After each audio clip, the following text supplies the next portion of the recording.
मेरी आवाज बंद थी है ना, ये आ रही है। चलो।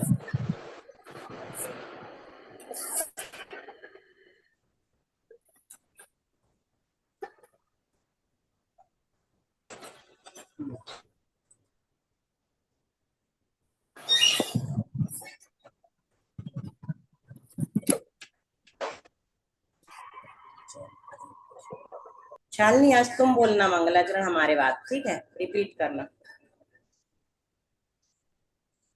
आवाज आ रही है शालिनी? हम्म। मुझे तुम्हारी नहीं आ रही। आ रही दीदी आपकी। मेरी आ रही ना? चलो। आ रही है दीदी। हाँ, दीप्ति बोलो, शालिनी की आवाज नहीं आ रही मेरे पास। आ रही है दीदी, बोलती हूँ मैं। एक एक दो दो बोल लेना फिर। वंदना जी। चलो शालिनी, फिर तुम शुरू करो, तुमको तो आ जाएगा ना दूसरा। दीदी मंगलाचरण याद कर लिया है। चलो पहला दीदी शालिनी, दीप्ति, तीसरा तुम बोलना पिंकी। पहला जी। पहला श्लोक, जल्दी जल्दी बोलो। पहला कौन बोल? वीरम प्रणम। मैं बोल रही अकेले ही बोलो, हम बोल रहे हैं। सर्वज्ञम विनिष्टा शेष दोषकम का तंत्र रूप मालेयम बालबोधाय कथ्यते। चलो अगला। नमस्तस्यै सरस्वत्यै विमलज्ञानमूर्तये विचित्रालोकयात्रेयं यत्प्रसादात् प्रवर्तते। बोलो। नमो वृषभसेनादि गौतमांत गणेशिना मूलोत्तर गुणाढ्याय सर्वस्वै मुनिये नमः। गणेश जी ना बोल दिया क्या तुमने? हाँ, गणेश। गौतमांत गणेशिनो। गणेश जी ने। गणेशिने। हाँ। चलो दीदी, और। हम बोले बोलो। गुरु भक्त्या वयं सार्ध द्विपद्वितयवर्तिनः वन्दामहे त्रिसंख्योन नवकोटि मुनीश्वरान्। अज्ञानतिमिरान्धानस्य ज्ञानाञ्जनशलाकया चक्षुरुन्मीलितं येन तस्मै श्रीगुरवे नमः। इनकी को पूरा याद हो गया, और किस किस को हो गया? बाकी लोग भी कर लेना। कल हम किसी और से हाँ दीदी, याद है। सुनना चाहते हैं कि हमें भी याद हो गया। चलो, हम लोगों ने पढ़ लिए थे 4 सूत्र, ठीक है? स्वर किसे कहते हैं बोलो सूत्र में, उषा? तत्र चतुर्दशादौ स्वराः। इनकी समान किसे कहते हैं? 10 समानः। अनीसा, सवर्ण किसे कहते हैं? तेषां द्वौ द्वावन्यौ न्यस्य सवर्णौ। चंदन जी, स्वर किसे कहते हैं? तत्र चतुर् तत्र चतुर्दशादौ स्वराः। अंजू, समान किसे कहते हैं? सब लोग अनम्यूट कर लो, फटाफट जवाब दो। सरोज, सरोज भाभी है कि सरोज है? बोलो। 10 समान। सवर्ण किसे कहते हैं सरोज भाभी? चलो अगला सूत्र लेते हैं। नींद आ रही है दीदी, श्लोक भी हो गया था। हाँ, बस रहे हम सब अभी। सीधे 5वें सूत्र पे चलते हैं। रिकार लिकार च। बोलो दीप्ति। रिकार विकार लिकार च। क्या पिंकी कहाँ है? है ना दीदी? हम ये पूछ रहे हैं तुम लोगों से कि अगर ये टाइम ज्यादा लेट लग रहा हो तो 8, 8 से रख सकते हैं। 15-20 मिनट तो पढ़ना है। दीदी सामायिक वगैरह नहीं हो पाती इसीलिए उतने हमें समय। मालूम है हमारी भी नहीं हो पाएगी। लेकिन तुम कल कह रही थी ना बहुत लेट हो जाते हैं, कुछ कह रही नहीं थी। नहीं, वो नहीं लेट, बहुत लेट खुलती है ये कह रहे थे। आज तो जल्दी खुल गई। समय तो अच्छा है। हाँ, जल्दी खुल गई आज। हाँ, वो तो 1-2 दिन सेटिंग में लगती है ना ये पीडीएफ वगैरह की। अब हो गई हाँ सेटिंग, ठीक है। चलो। हाँ, ठीक है, कोई दिक्कत नहीं है। फिर ठीक। रिकार लिरिकार उच्च। रिकार विकार लिरिकार उच्च। विकार रिकार लिकार उच्च परस्परम सवर्ण संज्ञो भवतः। रिकार और लिकार की ये अलग से क्यों कहना पड़ा पिंकी?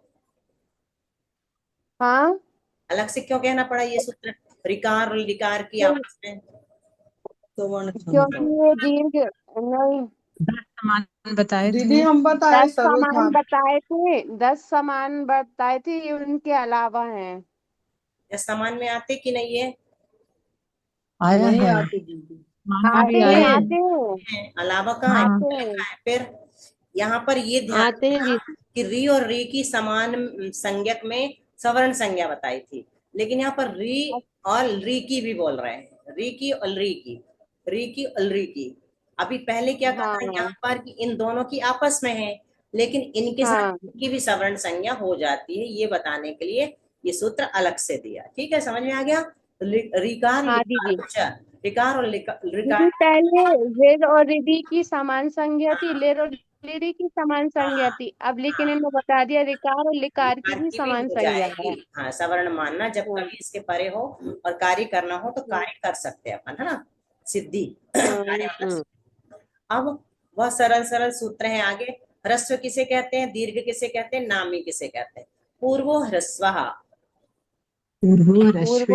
पूर्व क्या है? अ ई उ रील री, ये पूर्व कहलाते हैं। पूर्व पूर्व के जो 10 है हाँ ना, अ ई उ, बड़े दीर्घ दीर्घ को छोड़ दो, शुरू शुरू के जो छोटे अक्षर हाँ है वो ह्रस्व कहलाते हैं, है ना? हम्म परो दीर्घ। हम्म।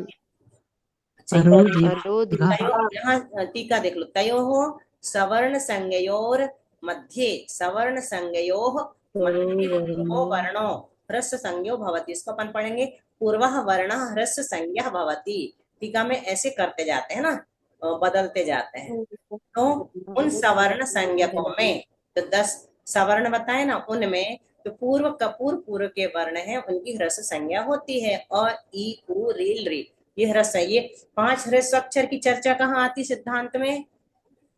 जब वो चौदहवें 14वें गुण स्थान पर चौदहवें आता गुण है। स्थान का मोक्ष काल। प्राप्ति के समय। बहुत अच्छा, वहीं पे यही 5 ह्रस्व अक्षर के उच्चारण में जितना काल रिद्धिधारी मुनि महाराज को लगता, बचन वल रिद्धिधारी। परो दीर्घ तयोः गा खा सवर्ण। गा में पांच नहीं हो सकती, यही वाले आएंगे। हाँ, यही वाले हैं, इसके अलावा पांच दूसरे ह्रस्व अक्षर है ही नहीं, भगवान का जब योग मतलब वो बैठ ध्यान के इसलिए तो ये 5 व्यंजन नहीं हो सकते। नहीं, व्यंजन नहीं हो सकते, इन्हीं को ह्रस्व का, स्वरी हो। इनकी संज्ञा ही दी बस है ह्रस्व। और ई उ री री लिखा भी मिलता है आगम में, ठीक है? यही लेना, व्यंजन नहीं लेना। हाँ, तयोः सवर्ण संज्ञयोर मध्ये परो वर्णो दीर्घो संज्ञो भवति, दीर्घ संज्ञा भवति। जो उन जो 10 कितने सवर्ण कितने हैं? 10 हैं। उन 10 बस वर्णों में जो बाद बाद के वर्ण है उनकी दीर्घ संज्ञा होती है। आ ई उ री री, इनकी सवर्ण संज्ञा हो गई। अब सूत्र नंबर 7, स्वरो वर्ण वर्जो नामी। हम्म, करो वर्ण वर्जो जो नामे। स्वरो स्वरो स्वरो, अवर्ण को छोड़ करके बाकी के जितने अक्षर हैं वो नामी कहलाते हैं। तो अवर्ण को छोड़ करके कितने मिलेंगे अपने को? ई ई उ उ री री री 12 री। हाँ, 12 लेना दीदी है, 12। 12 लेना है यहाँ पर, 10 में से नहीं घटाना, ठीक है? स्वर, पूरे हाँ स्वर में से अवर्ण को बस छोड़ दो। 14 स्वरों में से अवर्ण को छोड़ेंगे तो 12 बचेंगे। ई उ ऊ री री लिरी लिरी ए आई ओ औ। अवर्ण वर्ज स्वरो नामी संज्ञो भवति। जब भी पूछेंगे नामी किसे कहते हैं तो बोलना है स्वरो वर्ण वर्जो नामी। वर्ण ग्रहणे सवर्ण ग्रहणम, कार ग्रहणे केवल ग्रहणम। ये क्या कहलाता है? वर्ण ग्रहणे सवर्ण ग्रहणम। वर्ण ग्रहणे सवर्ण ग्रहणम का अर्थ है, रिकॉर्डिंग चालू है? हाँ नहीं है चालू है आज। दीदी। और कहाँ चालू दिख है। रही? चालू है? नहीं दिख ये रही ऊपर चालू है? चालू है जितने दीदी। ऊपर आ रही है हम, मेरे में नहीं लिखा आता, तो है इसलिए दीदी। मैं वो थोड़ा दब जाता, तो इसलिए पूछ रही। चालू है ना? नहीं दिख रही, सामने दिख रही, रिकॉर्डिंग चालू है। हाँ, बस बता दिया करो, नहीं हुए तो, है ना? ठीक है, तो ये हम्म वर्ण ग्रहणे सवर्ण ग्रहणम। जब अवर्ण बोलेंगे ना तो आ और आ दोनों लेंगे, ठीक है? सवर्ण का भी ग्रहण हो हम्म। जाएगा। और जब अकार बोलेंगे तो किसका ग्रहण होगा? निफास। हाँ केले का। बस। हाँ, छोटे आ अकेले का। अकार जहां पर भी लगाएं, जैसे ककार, तब भी का अकेले का ग्रहण करेंगे, वहां वर्ण नहीं मिलेगा, कवर्ण कवर्ण नहीं मिलेगा वहां पर, है ना? ककार बस मिलेगा। ककार ककार, इनमें कार तो लगाते हैं, वर्ण नहीं लगाते, ठीक है? तो यहाँ पर क्या कह रहे हैं? वर्ण ग्रहणे सवर्ण ग्रहणम। जब कभी हम संधि में ये बोलेंगे कि अवर्ण परे हो तो अ अथवा आ दोनों हो तो लगा लेना। अगर हम अकार कहेंगे तो आकार आ जाए तो नहीं लगाना, सिर्फ अकार में ही लगाना, है ना, सूत्र को। तो अवर्ण को छोड़कर शेष पर नामी संज्ञक होते हैं। एकार आदि दीदी इसका क्या अर्थ हुआ? वर्ण गहने सवर्ण गहनम। जब टीका कहें, टीका में हम अवर्ण का ग्रहण करेंगे, अगर अवर्ण बोल करके कुछ ग्रहण करेंगे तो सवर्ण को भी ले लेना। आया समझ में? वर्ण कह करके जब हम आपको हाँ बताएंगे तो सवर्ण को भी ले लेना। हाँ हाँ कार ग्रहण केवल हाँ। ग्रहण, कार में सिर्फ इसको लेना। ठीक है। अच्छा ठीक है हाँ। एकारादीनि संध्यक्षराणि। एकार एकारादीनि संध्यक्षराणि। एकारादीनि स्वरनामानि संध्यक्षर संज्ञानि भवन्ति। एकारादि जो स्वर है, एकारादि से क्या लेना? ए आई आई। हाँ, एकार है आदि में जिसके, वो सब ले लेंगे तो औ में तो समाप्त ही हो जाते हैं, तो ए आई ओ औ चार ही आएंगे। इनकी क्या संज्ञा है? संध्यक्षर संज्ञा है। संध्यक्षर। संध्यक्षर संज्ञा है। संध्यक्षर क्यों कहते हैं? ये कैसे बना है? ए कैसे बना है? इसमें एक ही मात्रा भी है। और आ धन ई बराबर ए हो जाता है, इसलिए संध्यक्षर है। संधि से बने हैं, इनको संध्यक्षर कहते संधि अक्षर। हैं। संधि धन अक्षर संध्यक्षर, तो ये संधि से बने हैं ये चारों। इसी प्रकार आई भी संधि से बने हैं, दो दो स्वरों के मेल को कहते हैं ये संध्यक्षर कहलाते हैं। ठीक है। उवर्णे ओ, दीदी आई कैसे बना? आई कैसे बना? आ एकारे ऐ ओकार, एकारे ऐ ऐकारे चा, ओकारे औ औकारे चा, अभी पढ़ेंगे ना अपन कैसे बना। ठीक है। हाँ दीदी। ऐसे भी बन जाएगा ये वर्ण ए। अब चलो एक और सूत्र लेते हैं। नित्यम संध्यक्षराणि। बड़ा प्लस बड़ी ई बराबर आई लेंगे? नहीं, ऐसे नहीं होता उसमें। आधन ए बराबर आई? नहीं, उसमें भी नहीं होगा, वो दीर्घ संधि। अब सूत्र आएंगे ना तब पता चलेगा। ठीक है, ऐसे नहीं बनेगा। नित्यम संध्यक्षराणि दीर्घाणि।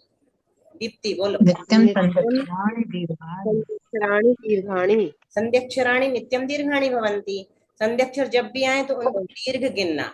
जैसे मात्रा गिनते ना अपन छंदों में, तो उसकी मात्रा कैसे लगाएंगे? अपन छंदों में मात्रा कैसे लगाते? ऐसी और ऐसी, है ना? तो ये एक मात्रा कहलाती है, दो मात्रा कहलाती है। जब काउंट करते ना वसंतिल का छंद में 14 अक्षर होते हैं, आर्या में ये इतने होते हैं, तो कहीं मात्रा भी, मात्रिक छंद भी होते हैं, वार्णिक छंद भी होते हैं। तो वार्णिक छंद में अक्षर गिनते हैं और मात्रिक छंद में मात्रा गिनते हैं। तो ये दीर्घ दीर्घ कहलाते हैं। संध्यक्षर हमेशा दीर्घ ही होते हैं। संध्यक्षर संज्ञक वर्ण दीर्घ ही होते हैं। ठीक है। रखते हैं। क्योंकि दीदी ये दो शब्दों से वर्ण से मिलके बने होते हैं, दो स्वरों से मिलकर के बनते हैं, इसलिए ये दीर्घ हो जाते हैं। यही संयुक्त अक्षर यही कारण है उनका। ठीक है। अब कल पढ़ेंगे कादिनी व्यंजनानी। ये भी पढ़ लो। कादिनी व्यंजनानी। ककारादीनि हकार पर्यंत अक्षराणि व्यंजन संज्ञानी भवन्ति। व्यंजन संज्ञा किसको कहता है? किसकी होती है? तो क से लेकर के हा तक के अक्षरों की व्यंजन संज्ञा होती है। क ख ग घ ङ च छ ज झ ञ ट ठ ड ढ न त थ द ध न प फ ब ब म य र ल व श श ष ह। इनकी व्यंजन संज्ञा होती है। अब वो व्यंजन कैसे कैसे होते हैं तो आगे बताएंगे। एक और ले लें क्या? जी दीदी ले लो दीदी। चलो एक ले लेते हैं, 10 हो जाएंगे पूरे, क्योंकि फिर इसके बाद दूसरा शुरू हो जाएगा विषय, संज्ञा सूत्र। ते वर्गाः पंच पंच पंच। ते वर्गाः पंच। ते ककार आदियो मावसाना वर्णा। इसका क्या है? वे ककार से लेकर, ककार आदि मावसान मतलब ककार से लेकर माँ पर्यंत, अवसान यानी पर्यंत। क से लेकर माँ तक जो वर्ण है, ये क से शुरू हुआ और माँ तक, यहाँ तक लेना। यरलवा छोड़ देना, शशशाह छोड़ देना। क से लेकर माँ तक के जो वर्ण है वो पांच पांच भूतवा, पंच पंच भूतवा मतलब पांच पांच होकर पंचैव वर्ग संज्ञा भवन्ति। पांच ही वर्ग संज्ञक होते हैं। अंदर भी पांच हैं और क वर्ग, च वर्ग, ट वर्ग, त वर्ग, प वर्ग, ऐसे भी पांच हैं। तो वर्ग भी पांच है और अक्षर भी पांच है। तो पांच पांच होकर के पांच की ही वर्ग संज्ञा होती है। क ख ग घ ङ च छ ज झ ञ ट ठ ड ढ न त थ द ध न प फ ब भ म। वे व्यंजन ककार से मकार पर्यंत वर्ण पांच पांच होकर पांच की ही वर्ग संज्ञा होती है। उसमें वो वाली पुस्तक में थोड़ा कटे कटे अक्षर आ रहे थे, इसलिए मैंने ये खोल लिया आज, प्रदीप पीयूष भैया की। इसमें ठीक दिख रहा है। चलो अब कल पढ़ेंगे अपन संज्ञा सूत्र, ठीक है। जी दीदी। जी दीदी। समाधि दीदी वंदना। परिणाम शुद्धि सात्मोपलब्धि शिव शिव बोलो। चित्तवस्तुना वन्दे मानस्य ममास्तु देवी गुरु। चलो द्वादशांग जनवाणी माता की संगवाणी माता की जय। वंदना वंदना दीदी, सबको जय जिनेन्द्र। सादर वंदना दीदी, सभी दीदी को वंदना। सादर